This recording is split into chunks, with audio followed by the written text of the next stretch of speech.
Hello and welcome back to Talon Sports Club. I am your host, Jack McElgay, alongside Zach Harnischfager, Ian Wild. We're here again for another week of exciting sports. A whole lot of things happening. How are you feeling, folks? How are you feeling? Feeling amazing. There's a lot going on. You're looking pretty nice, bright, and sunny. With your, I'm in a great mood, Jack. I'm in a great mood. I mean, you've got a lot of things to be in a good mood about right now. But Ian, you're looking great as well. You're representing the Rockport School well. What's with the jersey? What's up with the jersey? Is that Marcel Darius? Like what? No, this is Taven. This is Taven Bryan. He was a backup defensive tackle for a while for Jacksonville, and I think he was drafted the second round, if I'm not mistaken. Yeah, he was a bust. The only reason I got this jersey is because it was 50% off on the website, and I had him develop to a 90 overall. Is how much?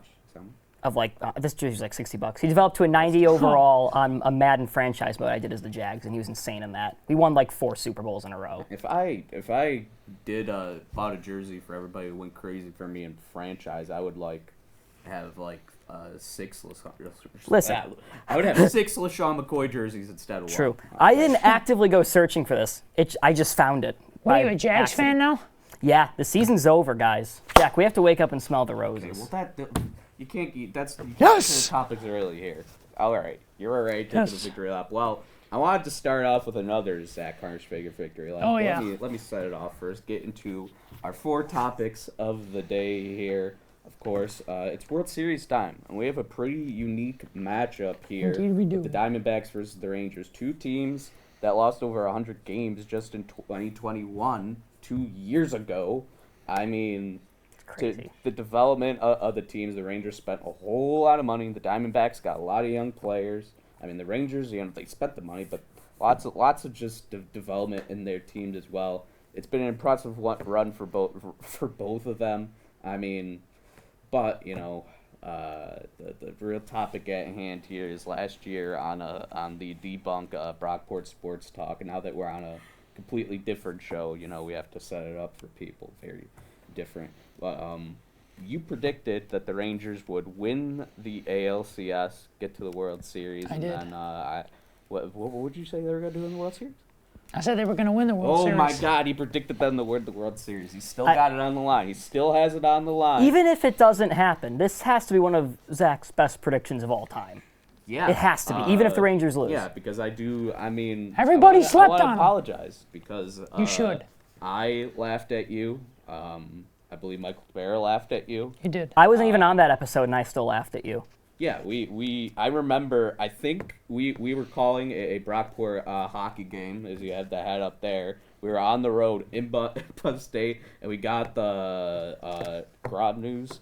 Yes. And you said the Rangers are going to win the World Series, and I laughed at you. You did. I laughed at you even back then, but you were right. You were right from that moment. I was. I mean, it must have been, somebody just bestowing power into you. How does it feel to finally get prediction right? It feels great, and I've gotten more predictions right, so I don't know what you're talking about, but this is my greatest prediction of all time. The Rangers, I'm telling you, everybody slept on the Rangers, and I knew it from the start they were going to be a team to beat, and they kicked the Astros' butt in that last game, 11-4. It was great to see that. Like I said, they didn't just win. They shout out to humiliated Adolis Garcia. He had like 4 bombs in 4 straight games. Won the ALCS MVP. Also, shout out Ketel Marte, NLCS MVP. What a great performance from him. So this World Series, although it's unique, I think, guys, I think it's going to be a great series. I think it could go to 7 games. Yeah. Unpredictable. I mean, so the last time the Rangers were in was 2011. 2011. They lost back-to-back World Series. The Diamondbacks, the last time they were in, they won in 2001. Love that. I wasn't even born. Yeah, one of the greatest World Series finishes of all time, even if it's against the Yankees, the improbability of that. I mean, I'm just excited because the playoffs have delivered in such a huge way for the MLB after they had just a season where the growth was apparent, the game was better. Everybody's in agreement with the rules being better. Attendance is up, ratings are up, and then you have this playoffs that is going crazy. Viewership is going great. The NBA season just opened, and everybody's talking about the MLB, and the NBA is like, obviously the MLB has a lot of viewership of that, but NBA dominates social media, and it's barely like been on my feed because everybody's talking about MLB. Young And I think that's demographic, pretty too, with the impressive. NBA. Yeah. Oh, yeah. And MLB seems like it's getting younger with the demographic, but, it's an exciting time, wouldn't you say, Ian? I'd say so. From that sports business perspective, it's been a phenomenal season for It Major has. League Baseball. Like, the best in probably a generation And it's for great them. to see, too. It's great to see. Finally getting some young fans back to accommodate what is, frankly, a shorter attention span in today's generation. Yeah. Something I want to bring up, too, about this World Series. Kyle Schwarber, Trey Turner, Bryce Harper, and Nick Castellanos all combined to go 1 for 28 in Game 6 and 7. I saw this one shot of Bryce Harper walking into the stadium for Game 7 wearing a Sixers jersey. We all should have known what was going to happen after that. Yeah. The powers of just losing Game 7s. Typical, everything bad happens to Philly, and it just proved it again. So. Lose the Super Bowl last year, lose the World Series last year, almost get back to the World Series, lose Game 7. Philly. Sixers, What are we doing, they're Philly? second round again. They have to pay 10 times over for that Eagles Super Bowl. It was so that was big. cathartic. Yeah. Honestly, I would trade I don't know how many years of misery for a Super Bowl win like that if I'm a fan. So maybe it's worth it. But I mean, like you said, it was a tough series from the Phillies. But I think with the Diamondbacks versus the Rangers right now, it feels like the Rangers are just firing on all cylinders. The pitching staff is great. Evaldi. The hitting. I mean, the Astros are a dynasty across many years. If you consider when you consider it in the MLB, how much randomness is in the playoffs. Like the Rangers going ice cold and then going on fire in the playoffs, and the Astros World Series. And I mean, the amount of ALCSs they've been to in a row, being able to take them down in a Game 7 dominating fashion, be able to get to their pitching, Asquez and that. I mean, just props. I feel like it's Texas' year. Talk about a way. too. Talk about a way to reassert your franchise's legitimacy. That's one hell of a way to do it. What a coaching destroy. job by Bruce Bochy, too. I mean, Kim coming in there and leading this team. Speaking of coaching, Dusty Baker announcing his retirement today. He did. Yeah, Dusty. I found it funny because immediately afterwards, everybody was like, "Well, the way he's handling the bench and pitchers," everybody was like, "He's got to be on the hot seat." And then immediately after the game, it's like rumors Dusty Baker is telling people in media that he's going to back that he's going to retire. It felt like See you later, Dusty. I love Dusty. You can't hate Dusty. But it felt like immediately he's trying to take the heat off them, be like, "Hey, I'm an old man. I gotta get out of here. It's okay, guys. Don't hate on me. I ain't the reason we're out." Exactly. Wow. Be interesting to see who the new head coach will be. Head coach. Or head skipper, whatever you want to call it. That's a more normal term. That skipper Digs himself in a hole and then digs himself deeper. deeper. The Astros are just a well-oiled machine with their front office and everything. They'll be back next year. Well, I think so. No, they will be. But what I'm saying is, you can just put a robot in there. You can manage the Astros. We should campaign for Zach. No, he would just sabotage them. That's true. But I'm saying you even can't. He can't because he has no power because it's the front office, the algorithms, everything. Maybe they're just so good they're impossible to sabotage. Coaching people, not the manager. The MLB managers are becoming more middle managers. Yeah, I agree. Come on. And I mean, talking about disappointments. Oh, he's fired up. We're not getting to that yet. We got our next topic. We have make him wait longer. Everybody remembers the great Browns, Chiefs, and once traded to the Denver Broncos quarterback Brady Quinn. What a legend! What a guy! Stellar career. Should be a first ballot Hall of Famer, but nope. I mean, everybody remembers his 1-7 season with the Kansas City Chiefs. 1 7 games he started. Everybody, right? Yes. Legendary. Absolutely. I watch the highlight tape every day. Well, he's got a brand new, fresh quote for us, completely unrelated to his NFL career. And what I actually want to talk about is the quote that he said yesterday that stirred up some people on Twitter, including Deshaun Watson's manager, I believe, on Twitter. He said, "Everyone with a medical opinion has cleared Deshaun Watson. The situation is almost similar to a kid getting a $230 million trust fund. You ask them to get a job, and they have no incentive to do it. And I mean, folks, where's the lie? Because Deshaun Watson, we already know a lot about him, his attitude, what he's done on the field as a Brown hasn't been great. No. I can't imagine it's going great in the locker room because I said from the start, Deshaun Watson, back when he was on the Texans, you can't deny a top 10 talented QB in the league. But when you just give up everything for him with everything that the drama and the outside the league stuff that's going on, to say the least, and you give up that, you give up the locker room, and you're giving it up for a guy that's unproven. He had spent away time from the NFL because he deserved to. Yep. And that it's just from day one, even if he came back at 75% of what he was in the Texans so far. It's can the team get up for it? You've ruined the culture now because he has been playing so bad. Only 11 touchdowns so far in his games. It's a tough situation. I mean, and you can't feel bad for Cleveland. No. You feel bad for the fans that have been alienated because they're dedicated. There's so much bad stuff in this franchise, and they've been kind of just when it looked like they were starting to turn it around too, with making the playoffs, and then of course Baker's injury was unfortunate. Yeah, no, he got screwed. He got screwed by this organization. It's ridiculous. The Browns put their entire future into a fully guaranteed contract for a guy that hadn't played in a full season and was going to serve a suspension and had all sorts of baggage. And this is what they're getting for it now. Subpar quarterback play, a guy who doesn't seem like he really cares about playing, taking up a monster chunk of your cap hit. This is supposed to be your all-in year from a cap perspective.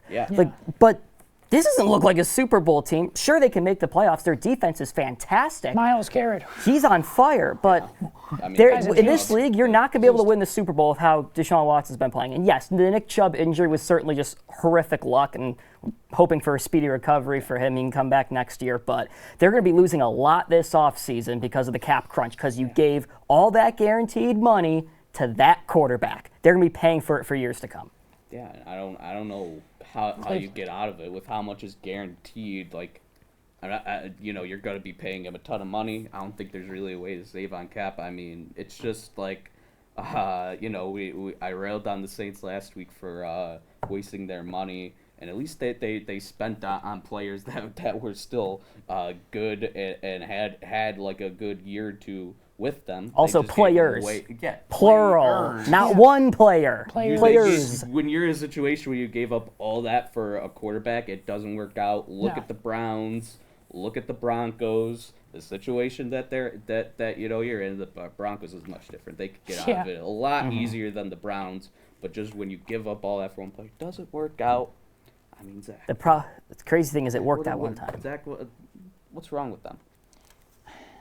I don't know. I'm at a loss for words, really. I mean, that organization has just been a dumpster fire for God knows how long. I mean, forever, basically. Since I've been alive, they've been a dumpster fire, except for that one year when Baker led them to the playoffs. And, they're getting what's coming to them now. And Cleveland, what are we doing? Cleveland, you need to get better sports teams. I mean, shame. They sold their souls for that Cavs title. Imagine what Cleveland sports would have been if LeBron James was just born in Maryland. Exactly. Oh my gosh, North Carolina. If he was just born I don't know how far away he is from the state limits of Ohio. If he was just born that far away, like an inch into another state, Cleveland sports is just historically they're still in the dumps. And I mean. The Cavs, the Browns. Yeah, the Cavs are actually a pretty solid team right now. I don't want to include them, but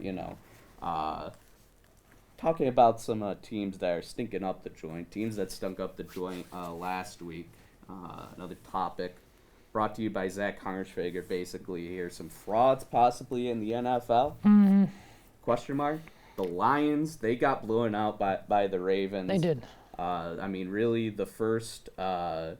Real contender team that they face off against, and they got kind of just lopsided. I mean, they faced the Chiefs. They did beat Kansas City. They did beat them week one. So I meant the first one since then is what I mean to say. And they got smacked up. They did get smacked up. They've had sort of a light NFC heavy schedule so far, and then they go up against the Ravens. They got a bit smacked around. And the Bills lost to the worst team in their division.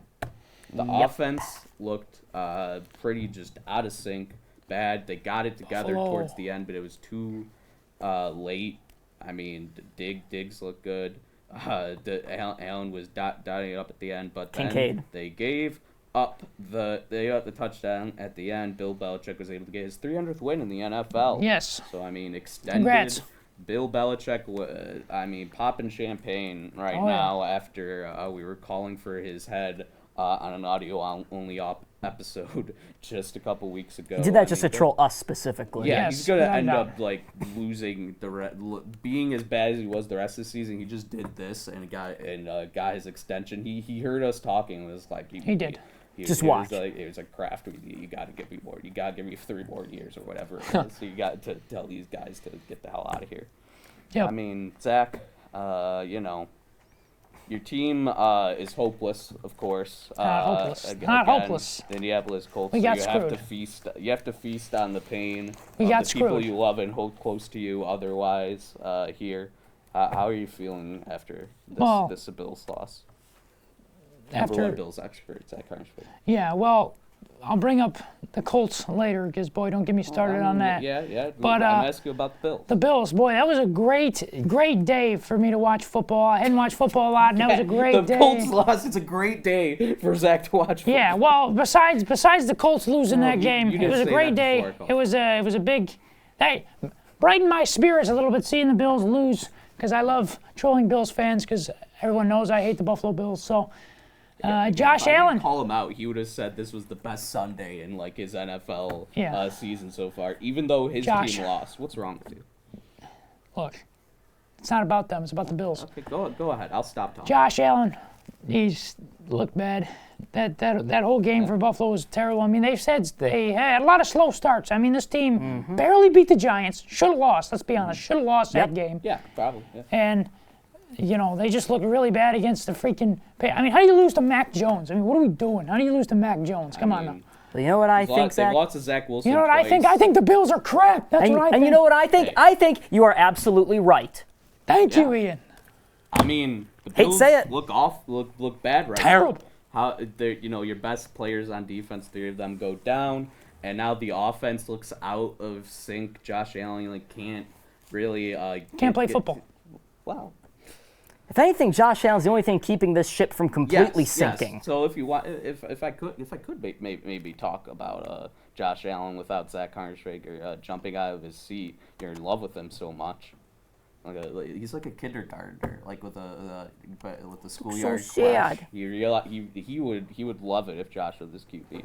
He would love it, but he just has to hate on him instead because he's Could have drafted him, but Yeah. Quentin Nelson was not a bad okay. pick. But the Bills are 4-3. They have 2 really bad losses. Again, I mean, it's concerning to their divisional chances. Obviously, the Super Bowl contendership status. I mean, being at 4-3, it doesn't look great with the expectations they have. The defense is banged up, and somehow the offense is the reason that they're losing these games. It's pretty tough. I mean, it just looks out of sync. Like you said, Josh Allen is not the biggest problem in the offense, but he looked just out of sync in the Jaguars game. He doesn't look like he's making the type of reads that he was as high as last year or before in these past 2 games. I mean, he goes through stretches like that, and he went through a stretch in this game where he was just on fire, dotting everything, but then it's like you disappear. But at the beginning and that, and it's like I can imagine he just turns it up for 2 weeks, and maybe the Bills are sitting at 6-3, but it's pretty concerning for them. Yeah. They got a big problem here. And if you watch the tape of that game, you'll notice something. Josh Allen's got lanes where he can run. He ain't taking them. Yeah. They have coached it right out of him to scramble, which is, yes, I understand trying to prevent him from getting hurt, but they overcorrected because now you're taking away one of his biggest strengths. And if you watch just how this team looks on the sideline, there's very little energy outside of Stephon Diggs, and yet he's the one that gets all the criticism for it. It's ridiculous. I mean, He is the only one with the energy on the sideline. McDermott's now just screwing up in basic press conferences where he's saying, oh, yeah, Dawson Knox, yeah, he needs to do better. 15 minutes later, he has to have surgery on his wrist. I can't believe I'm saying this. I think McDermott's hit his expiration date. What? He's hit his expiration date? I'm not saying they should fire him now. That would just make it worse. But if things don't improve by the end of the season, if they're an 8 or 9 win team, if there's a good coordinator, offensive coordinator on the market, I think they pull the trigger. Did those words just come out of your mouth, Ian? I can't believe it either, and I hate that I'm saying it because I do think Sean McDermott is a good coach. But at this point, offensive coaches are what win you Super Bowls, and the team just keeps regressing every year, seemingly. Every year. I'm sick of wasting this window. We just talked last week about how cyclical the NFL is when it comes to offense, defense, whatever.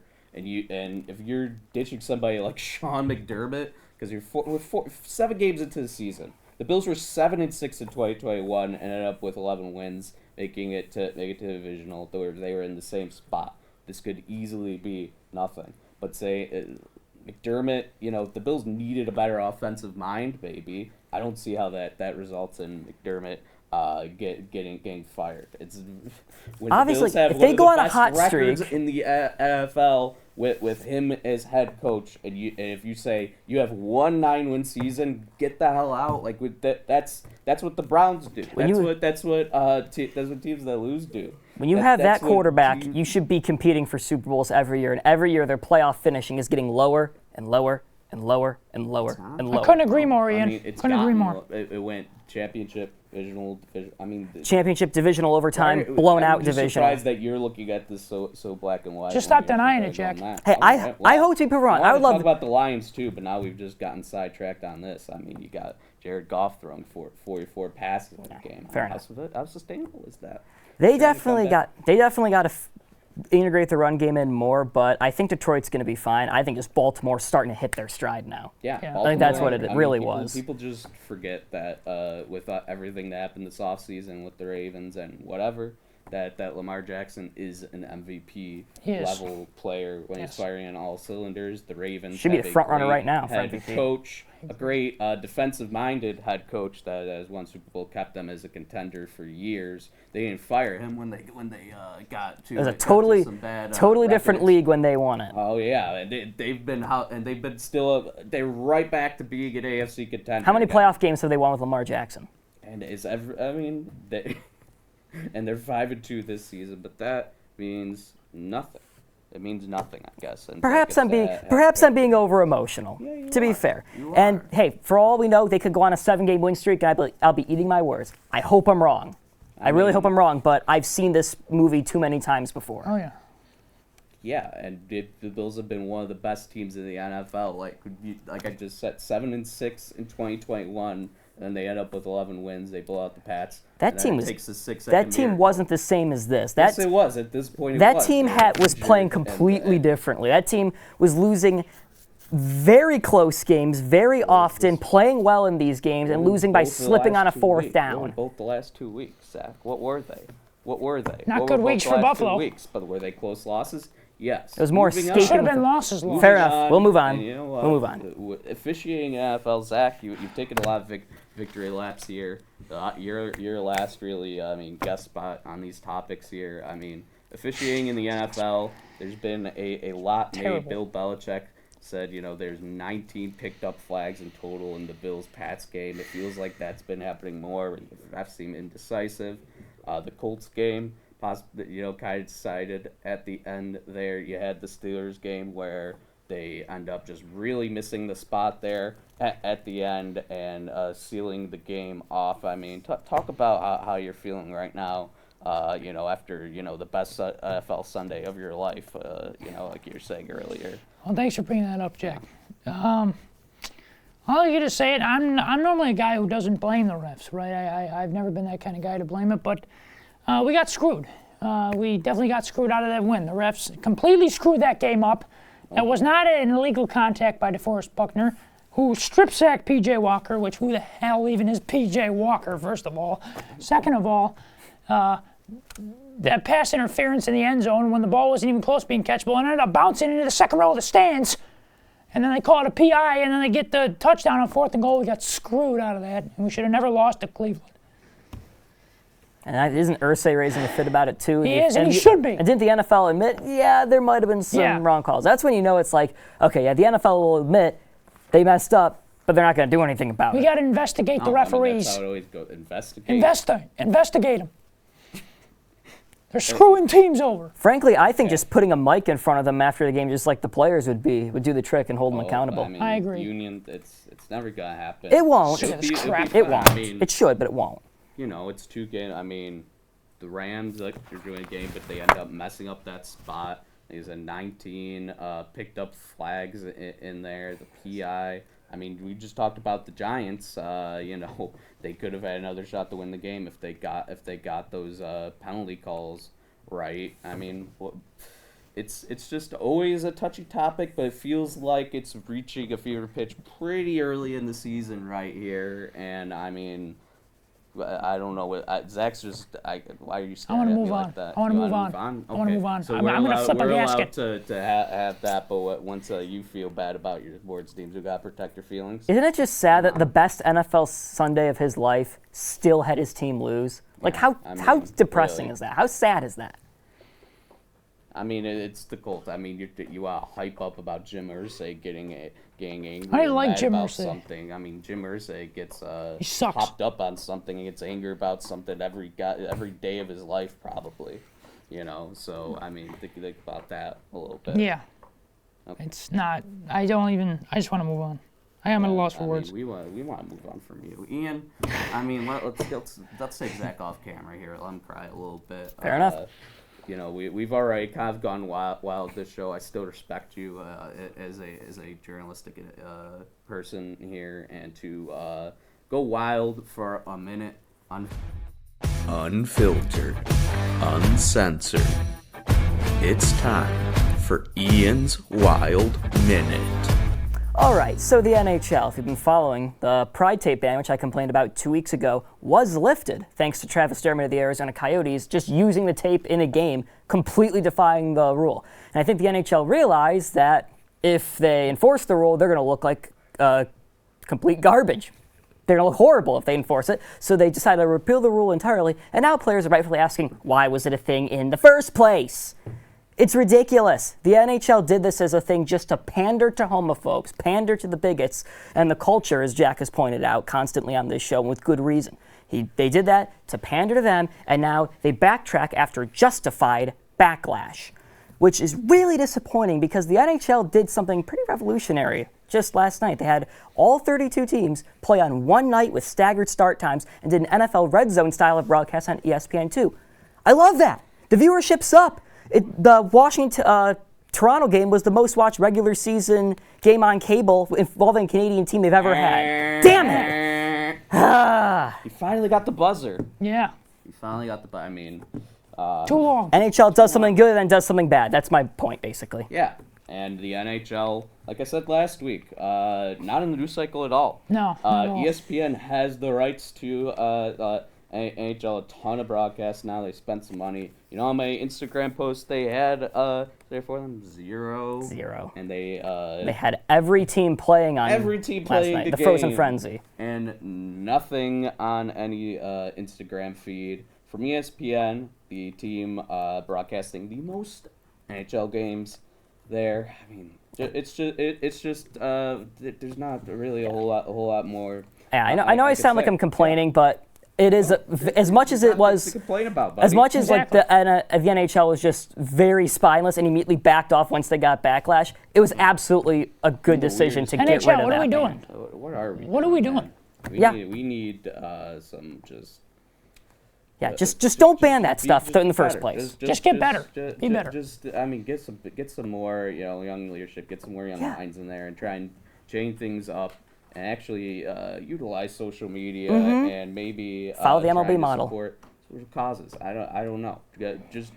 Be better. You have an exciting product. Utilize it. Yeah, there's a lot of excitement for us this week on Sports Talk. As again, Zach Harnschfager is here to bring us the main event of the show. Yes.